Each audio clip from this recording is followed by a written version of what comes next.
The sprinklers died at 3:47 p.m. on the hottest day of the year. By 4:15, Karen was pounding on my door, her face crimson with rage, demanding I refill my pool to save her precious lawn.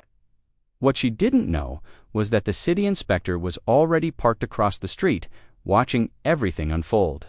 And what I didn't know was that Karen's desperate scheme would expose a web of lies that would destroy everything she'd built, including the illegal water theft that had been draining our neighborhood dry for months.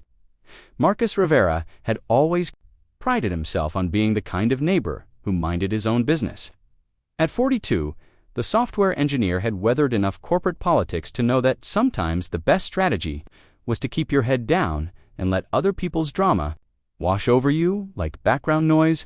But on this scorching Tuesday afternoon in late July, with the temperature hitting a record-breaking 107 degrees in suburban Phoenix, minding his own business was about to become impossible. The first sign of trouble came at 3:47 p.m. when Marcus glanced up from his laptop to see his sprinkler system sputtering to a pathetic stop. The brown patches on his lawn had been spreading for weeks, despite his best efforts to keep them at bay with early morning watering sessions. Now, with the city's water restrictions tightening like a noose around every homeowner's neck, even those precious dawn hours were numbered. Marcus stepped outside, the heat hitting him like a physical blow.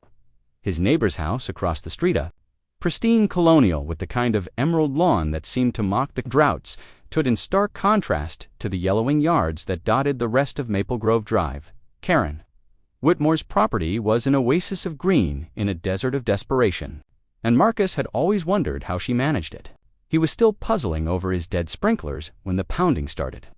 The sound echoed through his house like gunshots, each impact more violent than the last. Marcus hurried to the front door, already knowing who he'd find on the other side. Karen Whitmore stood on his porch, her usually perfect blonde hair wilted in the heat, her face flushed with something that went beyond the temperature. "Open this door right now, Marcus," she shouted, her voice carrying the kind of authority that came from years of homeowners association meetings and PTA power plays. "We need to talk." Marcus opened the door, immediately regretting it as the heat rushed in. Karen pushed past him without invitation, her designer sandals clicking against his hardwood floor. She was wearing white capri pants and a pale blue blouse that probably cost more than most people's monthly grocery budget, but sweat stains were already forming under her arms. "Karen, what's me?" she snapped, whirling around to face him. Her eyes were wild, desperate in a way that made Marcus take an involuntary step back. "Look what you've done to my lawn." She thrust her phone at him, the screen showing a photo of brown patches spreading across her otherwise perfect grass. But Marcus had seen her lawn just this morning, and it had been green. Suspiciously, impossibly green. "I don't understand what this has to do with me," Marcus said carefully. "Your pool." Karen's voice cracked. "That enormous pool of yours is hogging all the water pressure in the neighborhood. My sprinklers are barely working, and my lawn is dying because of your selfishness." Marcus glanced toward his backyard, where his modest above-ground pool sat, half empty under the blazing sun. He'd drained it 2 weeks ago when the city announced Stage 4 water restrictions, turning it into nothing more than an expensive planter that his wife Alina had been begging him to remove entirely. "Karen, my pool is empty, has been for weeks." "Liar." The word came out like a slap. "I can see it from my upstairs window. It's full of water while the rest of us are suffering." Marcus felt a familiar tightness in his chest, the same sensation he got during heated conference calls when clients accused him of things he hadn't done. But this was different. This was his home, his sanctuary, and Karen was violating it with her presence and her accusations. "You're welcome to come look for yourself," he said, his voice steady despite the anger building inside him. Karen's eyes narrowed. "I don't need to look. I know what I saw, and I know what needs to happen." She pulled out a tablet, swiping through screens until she found what she was looking for. According to the city's Emergency Water Conservation Protocol, Section 12A, any resident maintaining non-essential water features during Stage 4 restrictions can be required to share their water allocation with neighbors experiencing hardship. Marcus stared at her. "That's not a real thing." "It absolutely is," Karen said, her voice taking on the patronizing tone she used at neighborhood meetings. "I've been researching municipal water law for weeks. You're going to refill." that pool immediately and run a hose over to my sprinkler system. My lawn is worth more than your little swimming hole." The absurdity of it hit Marcus like a physical blow. Even if that were a real law, which it isn't, my pool is empty. "I can't share water. I don't have enough." "Then you'll fill it and share it," Karen said, as if she were explaining something to a particularly slow child. "The city water truck comes by every Tuesday at 5 p.m. for emergency fills. You're going to flag them down and have them fill your pool. Then you're going to run that water over to my house." Marcus looked at his watch. It was 4:18 p.m. In the distance, he could hear the rumble of a truck engine, but it sounded wrong, too quiet, too official. Not like the usual water delivery service. "I'm not doing that," Marcus said. Karen's face went through a series of transformations, from surprise to rage to something that looked almost like panic. "You have to. My lawn is my investment. You know how much money I've put into that landscaping? How much my property value depends on it? Your property value isn't my responsibility. It is when your water hoarding is causing the problem." Karen stepped closer, close enough that Marcus could smell her expensive perfume mixed with sweat and desperation. "I've been documenting everything. Photos, timestamps, water usage patterns. I know you've been stealing water from the neighborhood. Supply." The accusation was so ridiculous that Marcus almost laughed. Almost. But something in Karen's eyes stopped him up. Kind of wild certainty that made him realize she actually believed what she was saying. "Karen, I think you need to go home and cool off. Maybe drink some water yourself. Don't you dare dismiss me." Her voice rose to a near shriek. "I am not leaving until you agree to refill that pool and share the water. I don't care if I have to stay here all night." Marcus was about to respond when he noticed something that made his blood run cold. Through his front window, he could see a white truck parked across the street, but it wasn't the water delivery service. The logo on the side read, "City Water Authority, Inspection Division." Karen followed his gaze and froze. For a moment, her mask of righteous indignation slipped, revealing something that looked like genuine terror. That's just a coincidence," she said, but her voice had lost its commanding edge. Marcus watched as a man in a city uniform got out of the truck, clipboard in hand, and began walking toward Karen's house. The inspector moved with the methodical precision of someone who had done this hundreds of times before, photographing sprinkler heads, documenting everything. Karen's phone buzzed. She glanced at it and went pale. "You need to help me," she whispered. And suddenly she wasn't the imperious neighborhood queen anymore. She was just a woman who looked like she was about to lose everything. "Please, Marcus. If they find out about this," she cut herself off, but it was too late. Marcus had seen the fear in her eyes, heard the break in her voice. Whatever was happening here, it was bigger than a dying lawn and a delusional neighbor. The inspector was now standing in Karen's front yard, taking readings from a device that looked like a sophisticated water meter. Karen's phone buzzed again, and this time she answered it. "Yes, this is Karen Whitmore," she said, her voice shaking. "No, I'm not at home right now." "What inspection?" "I wasn't notified of any." The color drained from her face as she listened to whoever was on the other end of the call. "I don't understand," she said. "There must be some mistake. I've never violated any water restrictions. My usage has been completely within guidelines." Marcus watched as the inspector photographed something near Karen's main water line, then made a note on his clipboard that seemed to require several minutes of detailed writing. Karen ended the call and stood in Marcus's living room, staring at her phone like it had just delivered her own death sentence. "They're investigating me for water theft," she whispered. "Someone reported suspicious usage patterns. They think I've been stealing water from the neighborhood supply." Marcus felt something cold settle in his stomach. "Have you?" Karen's eyes met his, and in that moment, he saw the truth written across her face as clearly as if she'd confessed. "Everything. You don't understand," she said desperately. "My lawn is my life. Without it, I'm nothing. The homeowners association, the garden club, the neighborhood council, they all look to me for leadership. If I lose my lawn, I lose everything." The inspector was now walking toward Marcus's house, his expression professionally neutral, but his movements purposeful. Karen saw him coming and grabbed Marcus's arm. "Please," she begged. "Tell them the pool is yours. Tell them you've been..."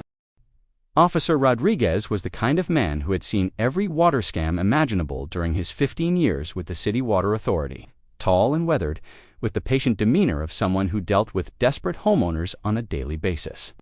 He carried himself with the quiet authority of a man who held people's futures in his clipboard.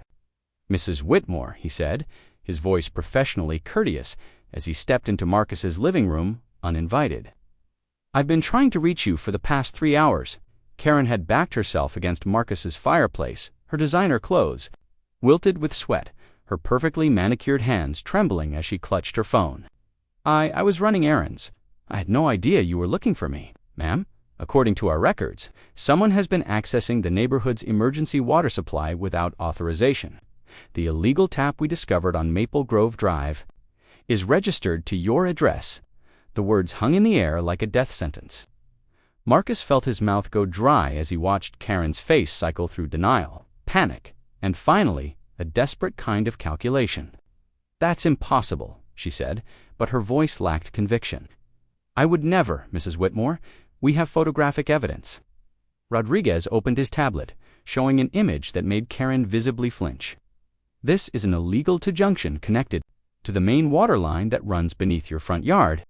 Our investigation shows it's been active for approximately 4 months, during which time it's diverted roughly 50,000 gallons of water intended for drought relief to surrounding properties." Marcus stared at the photo. The illegal tap was professionally installed, hidden beneath a decorative rock garden that he'd always admired. Karen hadn't just been stealing water, she'd been stealing emergency water meant for families whose wells had run dry. 50,000 gallons, Marcus repeated, the number feeling surreal. "That's enough water for ... approximately 25 families for a month," Rodriguez finished grimly. Water that was designated for critical drought relief in the neighboring communities. Karen's legs seemed to give out. She slumped against the fireplace, her face white with shock. "You don't understand. My lawn is everything. The Homeowners Association depends on me to maintain property values. If my landscaping fails, the entire neighborhood suffers. Ma'am, what suffers is families who can't afford to drill new wells," Rodriguez said, his professional demeanor cracking slightly. "We've had elderly residents hospitating from dehydration because they're trying to stretch their water rations while you're running sprinklers 18 hours a day." The full scope of Karen's selfishness hit Marcus like a physical blow. He'd been watching his own lawn die, carefully rationing every drop, while Karen had been gorging herself on stolen emergency water. "How did you find out?" Karen asked, her voice barely above a whisper. "Anonymous tip," Rodriguez said. "Someone called it in this morning. Said they'd been tracking unusual water pressure fluctuations and suspected illegal usage. Took us about 2 hours to locate the tap with our detection equipment." Marcus felt a chill run down his spine. "This morning, but Karen, you were just accusing me of stealing water." Karen's eyes widened as she realized her mistake. In her panic to deflect blame, she'd revealed knowledge she shouldn't have possessed. I was just guessing," she stammered. "Everyone's been struggling with water pressure." "Mrs. Whitmore," Rodriguez said, his tone shifting to something harder, "our investigation shows that the illegal tap was installed with advanced plumbing knowledge. The work required permits, specialized tools, and access to city utility maps. This wasn't a desperate homeowner with a garden hose. This was a calculated theft operation." Karen's phone buzzed with a text message. She glanced at it, and her face went ashen. "My husband?" she whispered. "He's asking why there are city trucks in our driveway." Rodriguez nodded grimly. "Mr. Whitmore is a civil engineer with the municipal water department, isn't he?" The pieces clicked into place for Marcus with sickening clarity.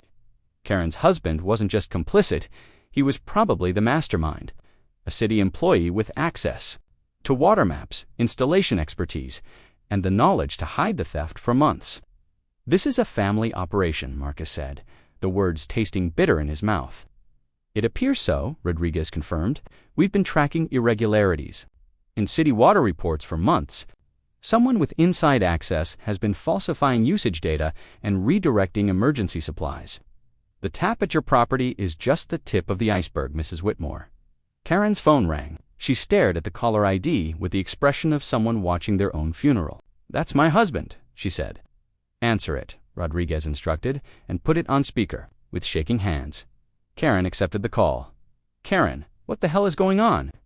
The voice that emerged from the phone was tight with panic. There are investigators all over the water department. They're asking questions about unauthorized access to emergency supplies. They're pulling installation permits. Usage reports, Bob. Stop talking, Karen whispered. Don't tell me to stop talking. Do you have any idea what this means? If they connect the tap to the reports I've been filing, Bob, please, I specifically told you to keep the usage reasonable. 18 hours a day. Are you insane? The neighbors were bound to notice. Rodriguez was taking notes, his expression neutral but his pen moving rapidly across the page. Karen looked like she was about to be sick. Sir, this is Officer Rodriguez. With the City Water Authority, you're speaking to your wife in the presence of investigators. I need to advise you that this call is being recorded. The silence that followed lasted approximately 10 seconds, but it felt like an eternity. I want a lawyer. Bob Whitmore's voice came through the speaker, flat and defeated. That's certainly your right, sir. We'll be in touch. Rodriguez ended the call and looked at Karen with something that might have been pity. Mrs. Whitmore, I need you to understand the seriousness of your situation. This isn't just about water theft. Your husband's position with the city means this is also a corruption. In case we're talking about federal charges. Karen slid down the fireplace until she was sitting on Marcus's floor, her expensive clothes pooling around her like a deflated balloon. I never meant for it to go this far.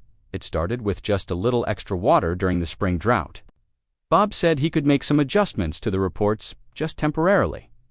How temporarily? Rodriguez asked. For months, Karen admitted. But it was supposed to be just until the restrictions lifted. I never thought anyone would get hurt. Ma'am, people have been getting hurt for months. We've had hospitalizations, families forced to relocate because their wells went dry. Emergency shelters opened for drought refugees. Rodriguez's voice carried the weight of every case he'd seen, and all of that was made worse because your family was stealing water. For relief efforts, Marcus felt a rage building inside him that was unlike anything he'd ever experienced. This woman had been living in luxury while families lost their homes. She'd been running her sprinklers while elderly neighbors collapsed. From dehydration? You came to my house today, he said, his voice dangerously quiet, and accused me of stealing water. You demanded that I share my empty pool to save your lawn. You threatened to stay here all night if I didn't comply. Karen looked up at him with eyes red from tears. I was scared. I knew the investigation was getting close. I thought if I could make it look like someone else was using extra water, you thought you could frame me. I thought I could buy time, Karen whispered, just long enough to figure out how to shut down the tap without anyone noticing. Rodriguez closed his tablet with a decisive snap. Mrs. Whitmore, you're under arrest for theft of public utilities, conspiracy to commit fraud, and violation of emergency water restrictions. Your husband will be facing additional charges related to his position with the city. As Rodriguez read Karen her rights, Marcus watched the woman who had terrorized the neighborhood with her pristine lawn and entitled, Demands transform into someone small and broken. Her perfect facade had crumbled as completely as her lies. My lawn, she said as Rodriguez helped her to her feet. What's going to happen to my lawn, ma'am? Your water is being shut off immediately. All irrigation systems will be disabled, pending the investigation. Karen looked out the window toward her house, where her impossible green lawn stood as evidence of her months of theft. It's going to die, isn't it? Yes, ma'am, it's going to die. As Rodriguez led Karen toward the door, she turned back to Marcus with a desperate expression. You could water it, she said. Just until this gets sorted out, you could keep it alive. Marcus stared at her, amazed that even now, even in handcuffs, she was still thinking about her lawn, still trying to manipulate someone else into enabling her obsession. No, he said simply. I couldn't. As they reached the door, Rodriguez paused and looked back at Marcus.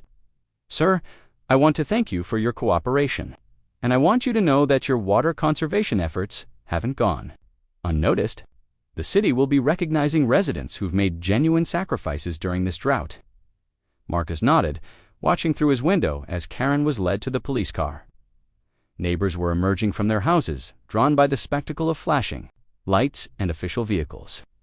He could see the shock on their faces as they realized that the news spread through Maple Grove Drive like wildfire in a drought. By evening, Marcus's phone was buzzing with calls from neighbors who had watched the arrest unfold from their windows. What started as shocked whispers over back fences had evolved into something much larger, a neighborhood-wide reckoning with 4 months of lies, manipulation, and stolen water. Alina Rivera arrived home from her nursing shift at 7 p.m. to find their usually quiet street transformed into something resembling a town hall meeting. Neighbors clustered in small groups on sidewalks, their voices carrying the electric energy of people who had just discovered they'd been living next to a criminal conspiracy. "Marcus, what happened?" Alina asked, dropping her medical bag on the kitchen counter. Her scrubs were wrinkled from a 12-hour shift in the hospital's emergency room, where she'd been treating drought-related health complications for weeks. Marcus filled her in while they watched from their front window. As more neighbors gathered, the Petersons from 3 houses down, the elderly Johnsons who'd been rationing their water so severely that Mrs. Johnson had been hospitalized for dehydration last week, and the Reyes family who'd been forced to send their children to stay with relatives because their well had run dry. 50,000 gallons, Alina repeated, her voice hollow with disbelief. "Marcus, do you know how many patients I've treated who couldn't afford bottled water? How many families I've seen break, apart because they can't afford to drill new wells?" Before Marcus could respond, their doorbell rang. He opened it to find Tom Peterson, a retired mechanic whose weathered hands spoke of decades of honest work. Standing with 3 other neighbors, Marcus recognized but didn't know well. "Marcus, we need to talk," Tom said, his voice carrying the weight of community outrage about what that woman did to all of us. They gathered in Marcus's living room: Tom Peterson, Maria Santos from the corner house, elderly Mr. Chen, who'd been struggling to keep his small vegetable garden alive, and surprisingly, Jessica Whitmore, Karen's 20-something daughter who'd driven over from her apartment across town. "I came as soon as I heard," Jessica said, her eyes red from crying. "I had no idea what my parents were doing. I thought the lawn looked too good to be true, but I never imagined." "Your mother came to my house today," Marcus said carefully, "and tried to force me to share water from my empty pool. She accused me of stealing from the neighborhood." Jessica's face crumpled. That's exactly what she would do. She looked around the room at the faces of people her family had betrayed. "I am so sorry. I know sorry doesn't fix anything, but I need you to know that not all of us are like her." Tom Peterson's weathered face was hard with anger. "My wife has been washing dishes with rainwater for 2 months. We've been showering at the community center because we're trying to stretch our water allocation. And the whole time, your parents were running sprinklers 18 hours a day on stolen water." "Mr. Peterson, I know it doesn't matter, but I've been donating to the Drought Relief Fund every month. I thought I was helping families like yours." Jessica's voice broke. "I had no idea my own parents were the ones causing the problem." Santos, who ran a small daycare from her home, spoke up. "I've had to turn away families because I can't guarantee reliable water access for the children. Parents are driving 40 minutes to drop their kids at centers that still have water." She looked directly at Jessica. "Your parents' theft didn't just affect lawns. It affected livelihoods." Alina, who'd been listening quietly, finally spoke. "Mrs. Johnson down the street was hospitalized for severe dehydration last Wednesday. She's 83 years old, and she was trying to stretch her water ration to make it last the week. She's been drinking less than the minimum recommended amount for months." The room fell silent as the weight of that revelation settled over everyone. Jessica buried her face in her hands. "There's more," Marcus said grimly. "Told me that the illegal tap is just the beginning. They think there are other locations, other families involved. This could be a network." Tom Peterson stood up abruptly, his face flushed with anger. "You mean there are other Karens out there? Other people stealing water while the rest of us suffer?" "That's what they're investigating," Marcus confirmed. Mr. Chen, who'd been silent throughout the discussion, finally spoke in his quiet, accented English. "My grandmother survived the drought of 1962 in China. She told me stories about neighbors who hoarded water while others died. She said the community never recovered from the betrayal." Jessica looked up, tears streaming down her face. "What can I do? How can I help fix this?" "You can start by telling us everything you know," Alina said gently. "Any conversations you overheard, any suspicious behavior, any connections your parents might have with other city employees. Jessica nodded slowly. Dad has been nervous for weeks. He's been getting calls at weird hours, having hushed conversations with someone named Rick. I think Rick works in the water department too. Tom Peterson pulled out his phone. I'm calling Officer Rodriguez. If there are other taps, other families being stolen from, we need to know now. As Tom made the call, Maria Santos turned to Marcus.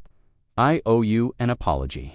I've been resenting you for months because your lawn looked better than mine. I thought you were somehow getting more water than the rest of us. We all were, Mr. Chen added. The Whitmores made us suspicious of each other. While we were watching our neighbors for signs of cheating, they were the ones actually stealing. The front door opened, and Elena's brother David walked in. An investigative journalist for the local newspaper, he'd been covering the drought crisis for months. I just heard about the arrest. This is huge, Marcus. The water theft story is going to be front-page news tomorrow. Good, Tom Peterson said, ending his call with Rodriguez. People need to know what's been happening. Rodriguez says they're executing search warrants on 3 other properties tonight. The investigation is expanding. I'd like to interview all of you, with your permission. The public needs to hear from the real victims of this theft. Over the next hour, David recorded testimony from each neighbor. Mrs. Johnson's hospitalization, the Reyes family's forced separation, Tom Peterson's wife's humiliation at having to shower at the community center, Maria Santos's struggling daycare business. Each story painted a picture of a neighborhood that had been systematically victimized by people they'd trusted. Jessica's phone buzzed with a text message. She read it and went pale.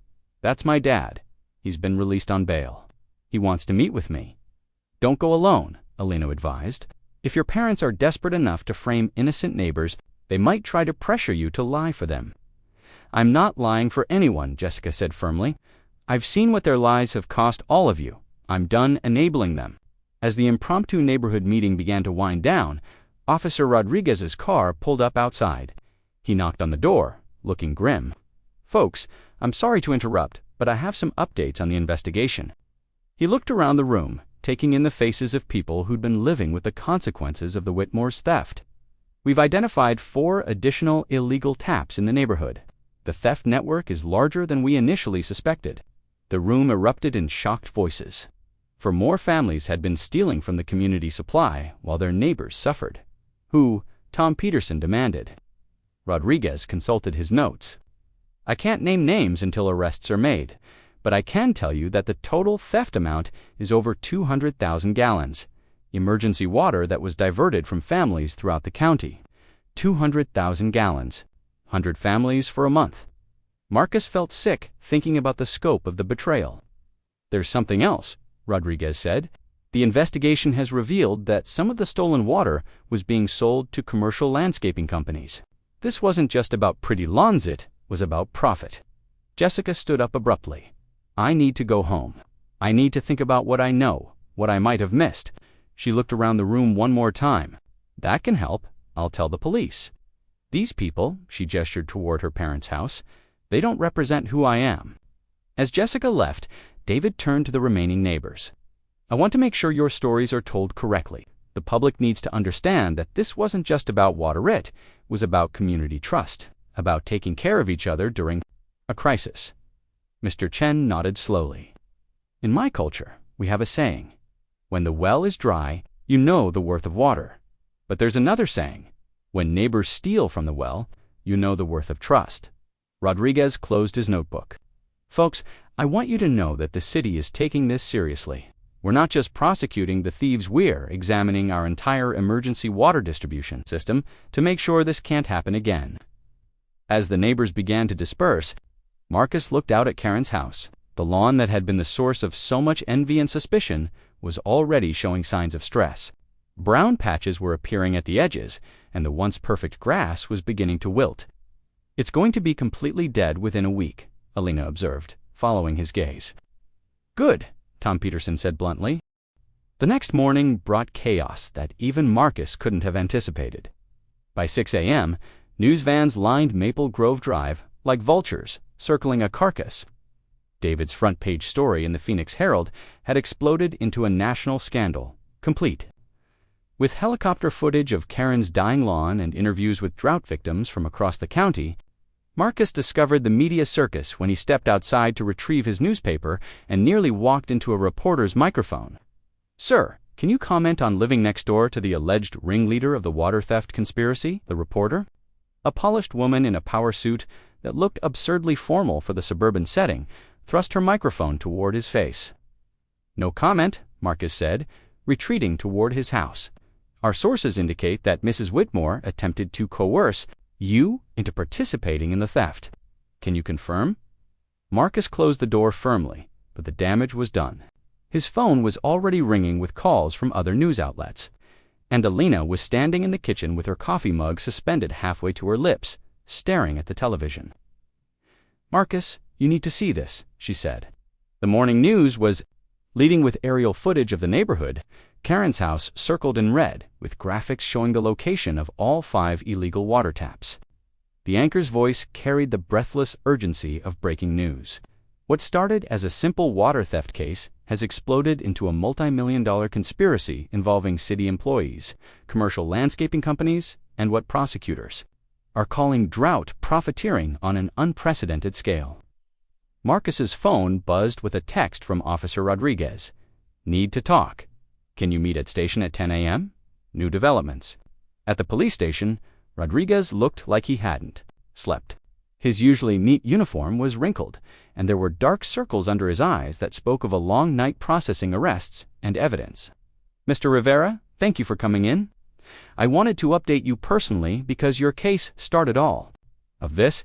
He gestured to a conference room wall covered with photos, charts, and legal documents. "What we've uncovered is bigger than anyone imagined." The wall looked like something from a crime drama. Photos of illegal water taps, city utility maps marked with red circles, financial records, and arrest photos of 8 different people, including Karen and her husband Bob. 8 arrests, Marcus asked. "So far, the investigation is ongoing." Rodriguez pointed to a chart showing water flow patterns. The conspiracy involved 12 illegal taps across 3 neighborhoods, diverting over 400,000 gallons of emergency water supplies over 6 months. But that's not the worst part. Rodriguez pulled up a financial spreadsheet on his laptop. They were selling the stolen water to commercial clients at a 300% markup. Golf courses, corporate landscaping projects, private estates. They made over $150,000 in profit while families were being hospitalized for dehydration. The scope of the betrayal hit Marcus like a physical blow. They turned the drought into a business opportunity. Exactly, and your neighbor Karen wasn't just a customer, she was a recruiter. We found text messages where she was convincing other homeowners to install illegal taps, promising them perfect lawns and substantial profits. Rodriguez showed Marcus a series of text messages on his phone. Karen, to unknown contact, the Peterson house would be perfect. They're desperate, and Tom has plumbing experience. I can convince them it's legal. Karen, to another contact, target the Johnson house next. Elderly people don't ask questions, and their water bills are low enough to hide extra usage. Marcus felt sick. She was hunting vulnerable neighbors. It gets worse. We found her recruitment spreadsheet. She had profiles on every family in your neighborhood income levels, water usage patterns, vulnerability assessments. She knew exactly who to target and how to manipulate them. Rodriguez pulled up another document. She had you marked as resistant but useful. The plan was to frame you for water theft if the investigation got too close. Your pool was going to be her escape route. The coldness of Karen's calculation was breathtaking. She hadn't just been stealing water, she'd been weaponizing the desperation of her neighbors, turning their trust against them. "Mr. Rivera, we need you to testify in court about what happened yesterday. Your testimony could be crucial in proving the conspiracy charges." Marcus nodded grimly. "Whatever you need." Back home, the media circus had only intensified. News. Crews were interviewing neighbors. And Marcus could see Tom Peterson gesticulating angrily at a reporter while his wife stood beside him, her face drawn with exhaustion. Alina met him at the door. "Jessica Whitmore called. She wants to meet with you. She says she has information about other neighborhoods her parents targeted." They met at a coffee shop across town, away from the media frenzy. Jessica looked like she'd aged 10 years overnight. Her eyes were red-rimmed from crying, and her hands shook as she held her coffee cup. "I've been going through my parents' papers," she said without preamble. "I found files on 6 different neighborhoods, recruitment targets, installation schedules, profit projections." She slid a folder across the table. They were planning to expand the operation citywide. Marcus opened the folder and felt his blood run cold. The documents showed a methodical expansion plan that would have affected thousands of families across Phoenix, as maps marked with target houses, demographic analyses of vulnerable populations, and profit projections that reached into the millions.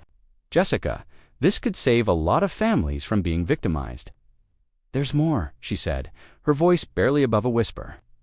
"I found correspondence with city officials, people in the water department, the planning commission, even someone in the mayor's office. This goes all the way to the top." The implications were staggering. The water theft wasn't just a neighborhood crime, it was municipal corruption that could bring down the city government. "I'm scared," Jessica admitted. "My parents are out on bail, and they keep calling me, trying to convince me to destroy the evidence. They say I'm betraying the family." "You're saving the family," Marcus said firmly. "You're the only one acting with honor." Jessica's phone buzzed with another call from her father. She declined it and turned the phone face down. "They want me to meet them tonight. They say they have a way to make all of this disappear, but they need my help." Marcus felt a chill of warning. "Jessica, you can't trust them. People who've committed this level of fraud will do anything to avoid prison." "I know," she said. "But what if they try to pin everything on someone else? What if they have a way to make it look like they were just following orders?" Before Marcus could respond, both of their phones buzzed with breaking news alerts. Marcus read his screen and felt the world tilt. Bob Whitmore found dead in city water facility. Apparent suicide, investigation ongoing. Jessica went white, staring at her phone with the expression of someone watching their world collapse. "He killed himself," she whispered. "My father killed himself rather than face what he'd done." The coffee shop around them continued its normal bustle. But Marcus felt like he and Jessica were trapped in a bubble of devastating news. The man who'd masterminded the water theft conspiracy, who'd betrayed his oath as a city employee and endangered hundreds of families, had chosen death over accountability. "Jessica, I'm so sorry," Marcus said, but the words felt inadequate. "He left a note," she said, reading through tears. "The police found it with his body. He confessed to everything: the theft, the conspiracy, the corruption." He named names. Jessica's phone rang again. This time, it was her mother. She answered with shaking hands. "Mom." Karen's voice came through the speaker, hysterical with grief and panic. "Jessica, you have to help me. Your father's confession implicates me in everything. They're going to arrest me again.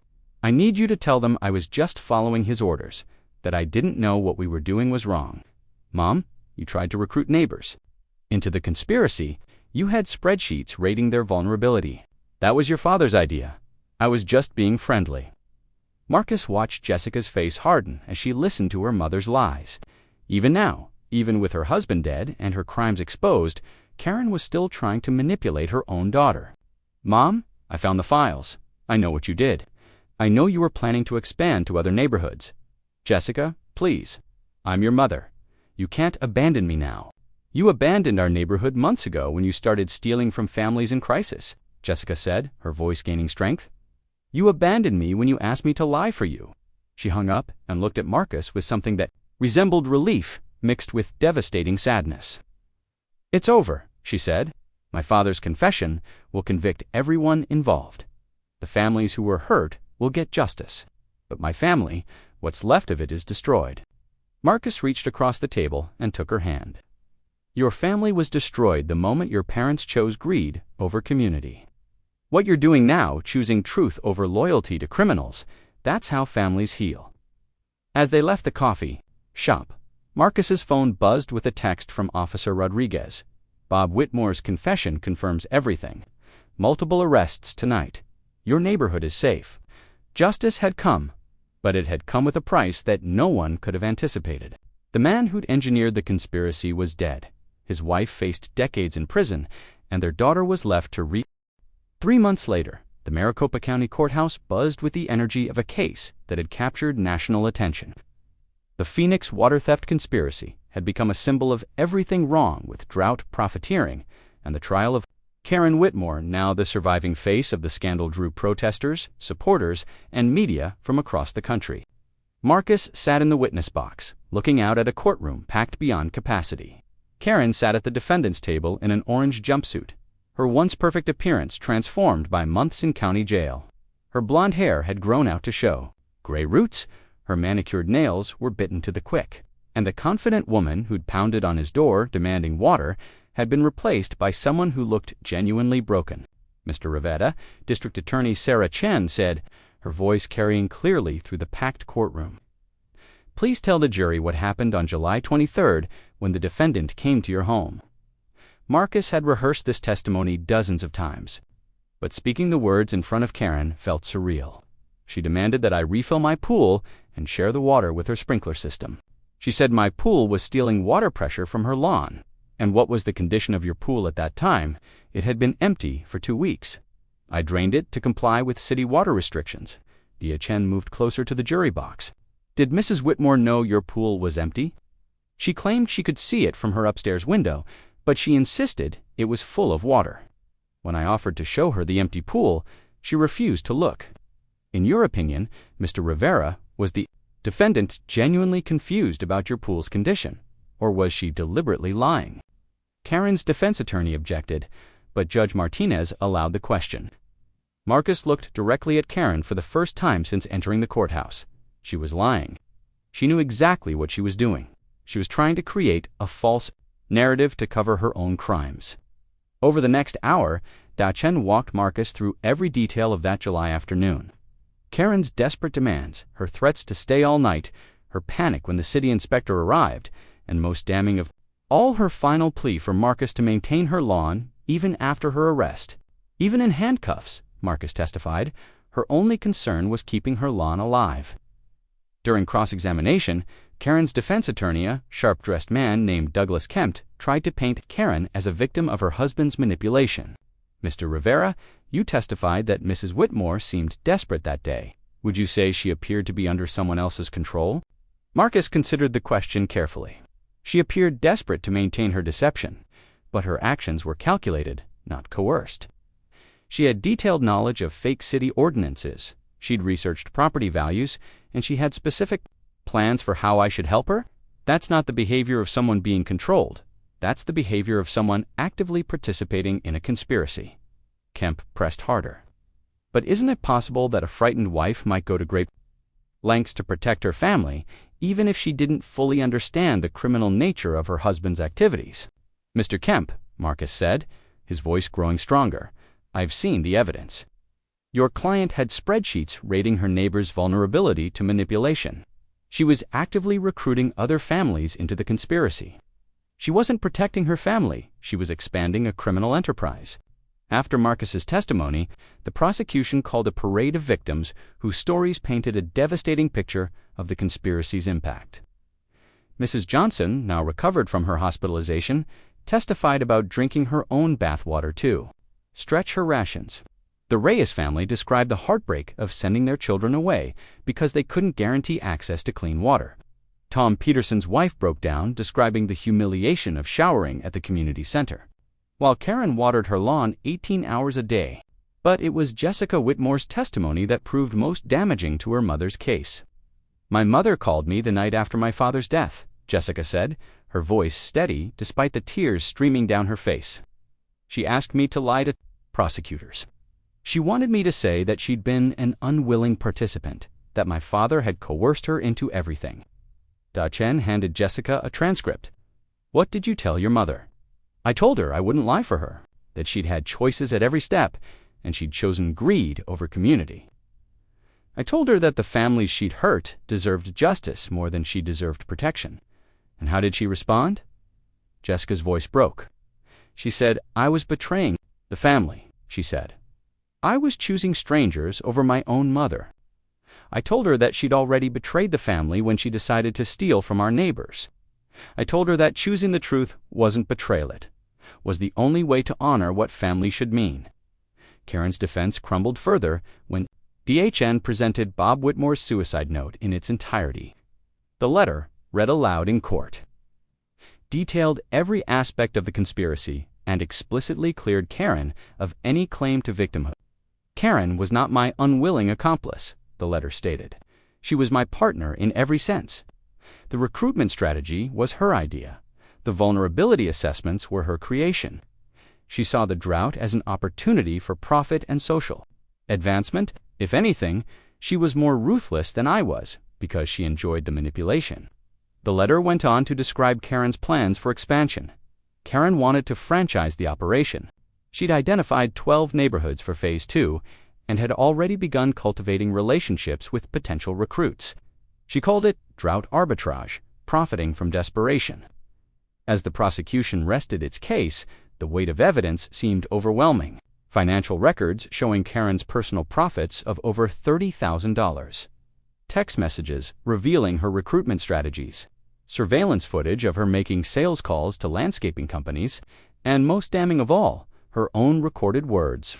That July afternoon when she'd threatened Marcus while unknowingly being recorded by Officer Rodriguez's body camera, Karen's defense called only 2 witnesses, a psychiatrist who testified about the psychological effects of living with a controlling spouse, and Karen's sister, who flew in from Oregon to describe Karen's lifelong obsession with appearances and social status.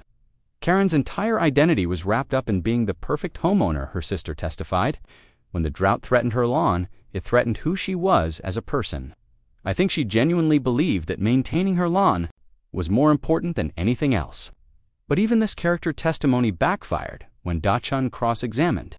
Ma'am, you're saying that your sister's obsession with appearances was so extreme that she prioritized her lawn over her neighbor's health and safety. Yes, I suppose that's what I'm saying. And in your opinion, does mental illness excuse stealing water from families in crisis? No, of course not.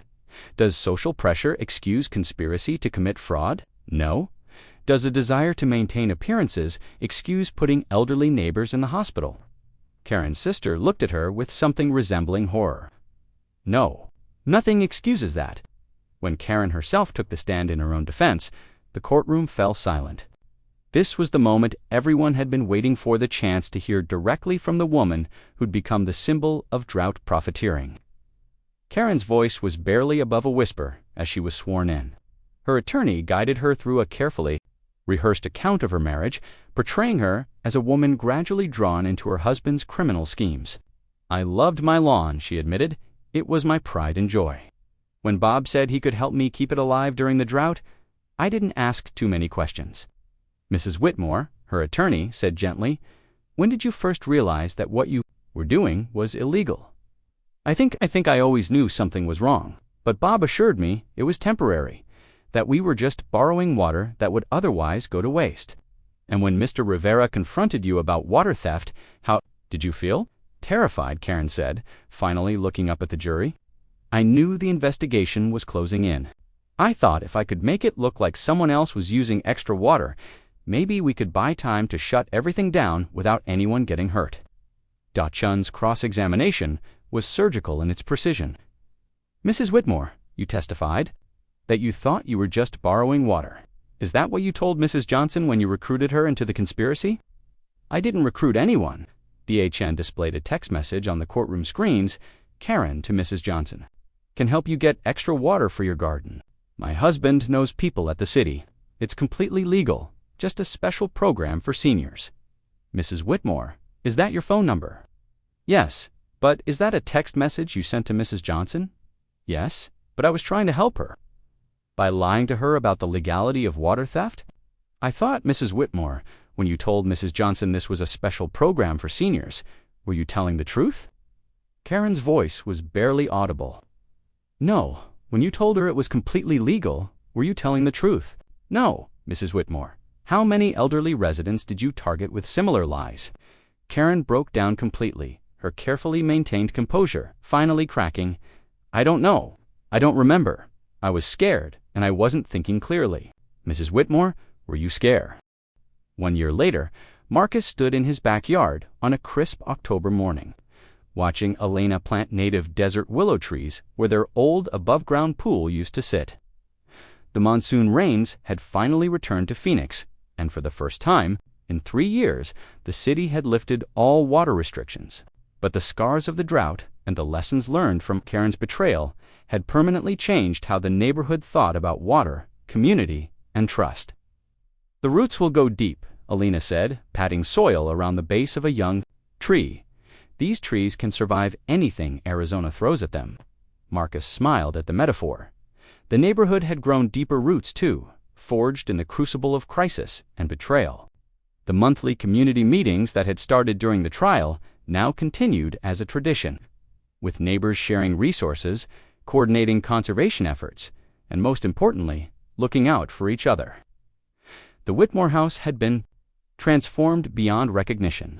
The new owners, the Patel family, had torn out Karen's elaborate irrigation system and replaced her water-hungry lawn with a stunning desert landscape of native plants, decorative rocks, and solar-powered fountains.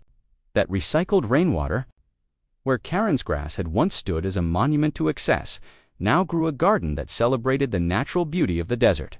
"Mr. Rivera," a voice called from the back fence. Marcus looked up to see 10-year-old Sophia Patel waving from her family's new garden. "Come see what grew." Marcus walked over to find Sophia proudly displaying a small pumpkin that had sprouted from seeds she'd planted in what used to be Karen's rose garden. "We're growing all our own vegetables now," she announced. "Mom says it's good for the earth and good for our family." Her mother, Priya Patel, emerged from behind a tomato plant with soil-stained hands and a bright smile. "Sophia's been teaching the whole neighborhood about companion planting. Mrs. Johnson says her carrots have never grown better." The mention of Mrs. Johnson brought back memories of the trial, but they were healing memories now. The elderly woman had not only recovered from her ordeal, but had become something of a neighborhood celebrity. Featured in multiple news stories about drought, survival, and community resilience, more importantly, she'd used her restitution money from Karen's conviction to install a rainwater collection system that she shared with other elderly neighbors. Speaking of Mrs. Johnson, Priya said, "She wanted me to remind you about tonight's meeting. We're finalizing the community garden project." The community garden had been Jessica Whitmore's idea. 6 months after her mother's conviction, Jessica had returned to Phoenix and approached the neighborhood association with a proposal. Use the vacant lot where one of the illegal water taps had been discovered to create a shared growing space for all residents. She'd even donated the first year's funding as part of her personal effort to make amends for her family's crimes. That evening, Marcus joined his neighbors in Tom Peterson's garage, which had become the unofficial meeting space for community planning. The attendance had grown from the original handful of drought victims to include nearly every household on Maple, Grove Drive, and the surrounding streets. Jessica sat at a folding table near the front, her laptop open to architectural plans for the garden. She looked healthier than she had during the trial. Her hair had grown out, she'd gained some weight, and most importantly, she carried herself with the quiet confidence of someone who'd chosen the difficult path and found peace on the other side. "The city approved our final proposal," she announced to scattered applause. "We'll break ground next month. Everyone who wants a plot will get one, and we're including accessible raised beds for anyone with mobility challenges." Mrs. Johnson raised her hand from her seat in the front row. "What about water access?" Jessica's smile carried a hint of irony. "The city is installing a state-of-the-art drip irrigation system powered by solar panels and fed by rainwater collection. It's designed to be a model for sustainable community gardening in drought-prone areas." Tom Peterson leaned back in his folding chair. "So, we're going from water theft to water conservation showcase.